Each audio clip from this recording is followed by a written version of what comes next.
लड़कियां ना सबसे ज्यादा आंग हो रही है। पता क्यों? मैंने देखा एक बिजनेस दिल्ली के अंदर जब मैं पहुंचा, बिहार पटना की इतनी सारी लड़कियां थी कैप लगाई हुई और सब लोग क्या चाय को सर्व कर रहे थे। ठीक है, मैंने देखा, मैंने पूछा हाय मैम, तो वो बोली जी बताइए। तो मैंने कहा मैम आप ये चाय का बिजनेस आप ही सर्व कर रही हैं, समय आप ही चला रही हैं? कहते जी हाँ हम चला रहे हैं। तो मैंने काफी सारे जब वीडियो देखे तो मैंने सोचा क्यों ना मैं भी जाऊं। और जब मैं उनके पास पहुंचा तो मैंने देखा भाई साहब इतना सारा भीड़ देखते रह गया। मैंने कहा आप एक लड़की होने के नाते आप इतना सारा स्ट्रगल। कहते जी। उन्होंने कहा सर मैं बीटेक भी करती हूँ। मैंने कहा वाह गजब। मैंने कहा कब पास किए हैं आप? कह रहे अब पास नहीं करो, मेरा लास्ट ईयर ही चल रहा। मैंने कहा कोई बात नहीं। मैंने कहा चलो बहुत बढ़िया, आप काम करें अपने पैरों पर खड़े। मैंने बगल वाले से जब पूछा, एक मैम और थी, मैंने कहा मैम आप क्या करें? कह रहे मेरा कंप्लीट हो चुका है। मैंने कहा क्या करें? बीटेक। इसके बाद मैंने एक लोगों से पूछा तो उन्होंने पता क्या बताया, सबसे बड़ी चीज उन्होंने कहा कि सर मैंने एमबीए किया है। मैंने कहा बहुत सही। मैं सोच में पड़ गया। मैंने कहा भाई साहब मैंने भी बीटेक किया, मैंने भी पोहा बेचा है। ठीक है, आप लोगों को रियलिटी बता दूं तो उससे क्या हुआ कि यहाँ पे आप तस्वीर देख सकते हैं साइड में, ये मेरी रेडी है, एक दो रेडी थे, एक ये लड़का लगाता था, एक मैं खुद लगवाता था। ठीक है, तो दोस्तों क्या हुआ कि जब मैंने वहां पर देखा तो कह रहा कि आप क्या करते हैं मुझसे? मैंने कहा मैं भी पोहे का बिजनेस किया हूँ। ठीक है, और कानपुर में मेरा एक पोहे का बिजनेस संजीवनी हॉस्पिटल के पास जो IIT कानपुर है, कल्याणपुर के पास भी, और प्लस यहाँ पर गुरुद्वारा के बीचों बीच कल्याणपुर गुरुद्वारा। तो करे अच्छा आप भी? मैंने कहा हाँ। कह आप बताइए कितना प्रॉफिट है? मैंने कहा देखिए मेरा तो 1 से 1.5 घंटे में मेरे आराम से 1200 से 1400 रुपये बन जाते हैं। उनका अच्छा बन जाते हैं। अब हमारा भी यही है कि हम शाम को 5 बजे आते हैं और 7:30-8 बजे तक हम लोग चले जाते हैं, 8:30 बजे तक 3 घंटे का काम है हमारा, आराम से अच्छा मोटा पैसा बना लेते हैं। मैंने कहा चलिए बहुत बढ़िया है। अब दोस्तों बात क्या आती है कि जो गाँव के लोग होते हैं तो ये लोग क्या सोचते हैं कि बाहर निकलने से पहले ये लोग एकदम घबरा जाते हैं कि अब हम बाहर कैसे बिजनेस करें। मैं आपको तरीका बताता हूं दोस्तों। अगर आप एक गांव की है ना, अगर आपको बाहर जाकर के बिजनेस करना है, जैसे आपको फूड बिजनेस करना है दोस्तों, फूड वाले सारे बिजनेस यहाँ पर बताता हूं, और जितने भी और बड़े बड़े बिजनेस आइडिया हैं मैं वो इसी चैनल पर बताता हूं। तो दोस्तों क्या होता है कभी कभी कि जब हम लोग पहुंच जाते हैं किसी अनजान शहर में और हमको नहीं पता रहता कि आखिर हमको यहाँ पे बिजनेस किस तरीके से करना है, समझना बात को, बिजनेस का कोई आइडिया नहीं रहता। अब हम किसी शहर में पहुंचे, जैसे मैं अपने एग्जांपल बता रहा हूं, ठीक है समझना दोस्तों। जब मैं अपने कानपुर शहर में पहुंचा था तो मैं काफी लगभग 10 साल से, अब मैं बिजनेस के पर्पज से नहीं था ना, तो मैंने कहा कि मुझे फीस भी चुकानी, काफी सारी चीज करनी है। तो दोस्तों मैंने क्या किया कि अपना फूड का अब बिजनेस स्टार्ट किया, पोहे का, इंदौरी पोहा, मशहूर इंदौरी पोहा के नाम से मैंने डाल दिया। मैंने लाया, मैं भाई से सुबह 3:30 बजे जाग जाता था और यहाँ पर क्या करता था, पोहा बनाना शुरू कर देता था।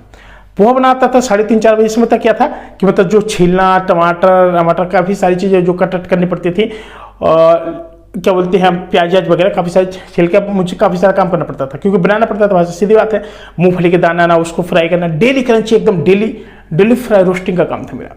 नींबू को मतलब लाना, उसी रात में जाना, मुझे थोक में भाई से नींबू लाने पड़ते थे काफ़ी सारे। तो वहाँ से सुबह 4 बजे मार्केट जाता था मंडी, वहाँ से मैं मार्केट से वहाँ से क्या नींबू लाता था, नस्ती लाया, वहाँ से हर चीज़ रखा।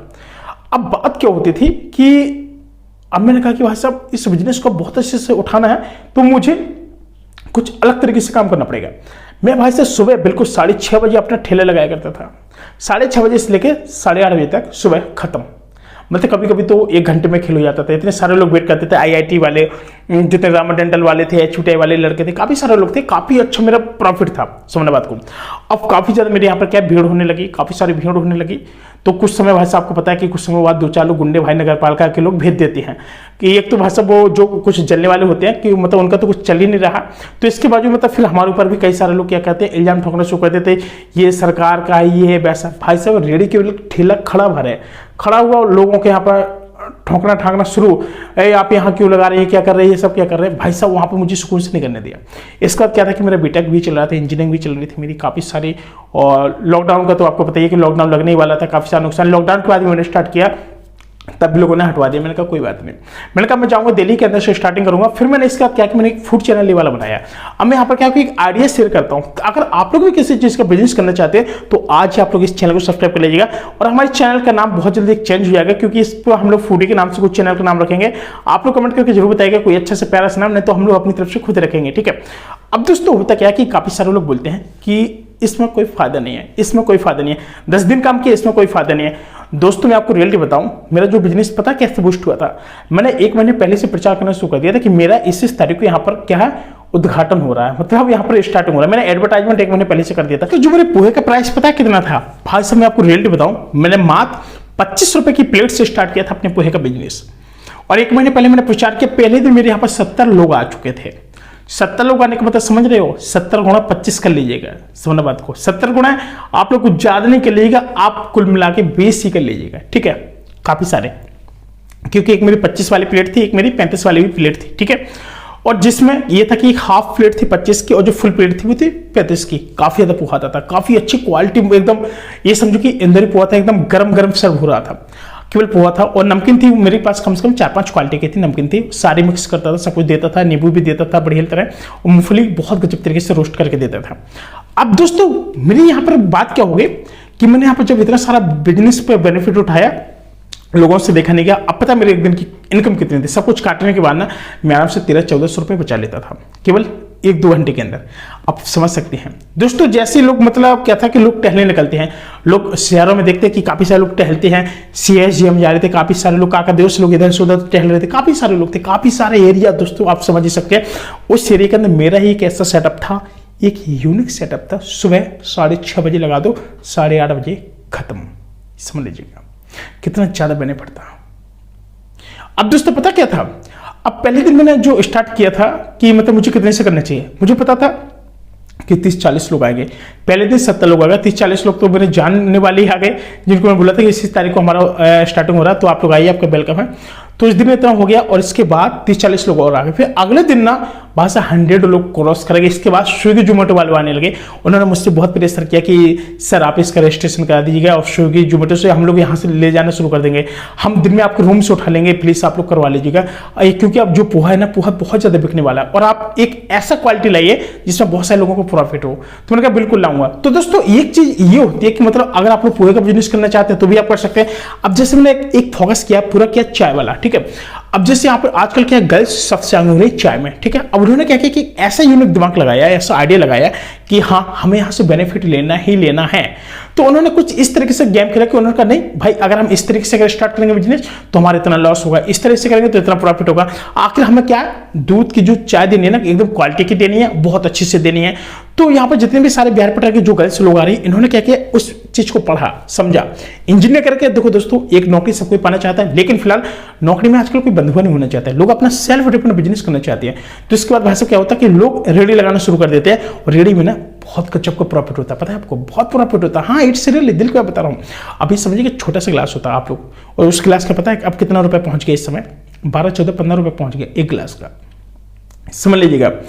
अब ये समझिए कि एक गिलास अब आपको 15 रुपए का पड़ता है, और जो दूध का पैकेट आता है वो कितने का आता है, आराम से 10-20 रुपए का आराम से पैकेट आ जाता है।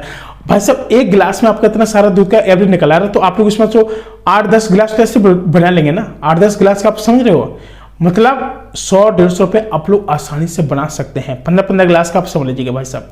अब किस तरीके से लोग यहाँ पर पैसा बना रहे हैं पता है आपको, बहुत गजब तरीके से पैसा बनाते हैं। लेकिन लोगों को क्या लगता है, इसमें बेनिफिट नहीं, इसमें ये नहीं, इसमें नहीं, नहीं भाई साहब बेनिफिट हर चीज में है, लेकिन आपको करने का तरीका होना चाहिए। सुनना बात को, यहां पर पेशेंस रखना है। जब भी अपनी दुकानदारी बनाना तो पता क्या चीज देखना है, नंबर 1 जो ग्राहक आए वो ग्राहक हमारा क्या है, एक भगवान है, और ग्राहक के लिए कि आप भी भगवान हो। भाई साहब रात में बैठे हैं, शाम को बैठे हैं, बना मतलब बनी बना चाय लोगों को दे रहे हैं, आप भी उनकी नजर में भगवान है, और आपकी नजर में वो भी भगवान है, क्योंकि भाई साहब वो आपके यहाँ आएगा नहीं, और आप बनाएंगे नहीं तो वो पिएगा नहीं, और वो लेने नहीं आएगा तो आप बनाएंगे नहीं, समझ रहे बात को। तो इसलिए हमेशा एक दूसरे की रिस्पेक्ट करना चाहिए। इससे क्या है कि आपका जो बिजनेस है ना, बिजनेस आपका क्या होगा, एकदम बिल्ड होगा। आपकी जो साइकोलॉजी है ना, उसको अगर पॉजिटिव रखेंगे ना, बहुत अच्छे तरीके से आपको डेफिनेटली प्रॉफिट होगा। तो आपको समझना ये है कि हाँ मुझे प्रॉफिट लेना है, तो वहां से डेफिनेटली क्या है, मुझे बिल्ड करना ही पड़ेगा अपने आप को। और जिस तरीके से आप जितने ज्यादा बिल्ड करेंगे ना, आपकी एक नंबर की कमाई होगी भाई साहब, इट्स रियली, दिल को बता रहा हूं। तो दोस्तों आज ही आप लोग बिजनेस में उतरिए, क्योंकि अगर आप कमाना चाहते हैं ना बहुत ढेर सारा पैसा, तो आज ही आप अपने एक यूनिक दिमाग लगा दिए, ताकि आप लोग भी बहुत अच्छे से पैसे कमा सकें। अब दोस्तों क्या होता है कि काफी सारे लोग घबराने लगते हैं, बोलते हैं यार मुझसे नहीं हो पाएगा, मुझसे नहीं हो पाएगा, मुझसे नहीं हो पाएगा। भाई हो सकता है भाई, यू कैन डू इट, करो ना, सब कुछ हो जाएगा। लेकिन फिलहाल यहाँ पर काफी सारे लोग घबराना शुरू कर देते हैं, नहीं मुझसे नहीं हो पाएगा, ये हो जाएगा, वो हो जाएगा। नहीं मेरे भाई, हर बंदा कर सकता है। दोस्तों फिलहाल आज के लिए इतना ही, मिलता है हमें एक और नए वीडियो में। अगर आप लोग भी अगर चाय का बिजनेस का कुछ प्लान करना चाहते हैं तो आप लोग कमेंट करके जरूर बताइएगा, मैं एक डिटेल से वीडियो लाऊंगा, सारा कुछ आपको समझा दूंगा। और हमारे बहुत सारे वीडियो बहुत जल्द आएंगे, और हम बाहर निकलना बहुत जल्द शुरू करेंगे। सारे वीडियो हमारे यहाँ पर आना शुरू हो जाएंगे, लोगों के इंटरव्यू भी लेंगे, एक आइडिया भी लेंगे, और कमाई भी पूछेंगे, हर चीज, ताकि आप लोग भी एक बिजनेस कर सको। मिलता है दोस्तों को नए वीडियो में, तब तक के लिए अपना ख्याल रखना। नमस्कार, जय हिंद, वंदे मातरम।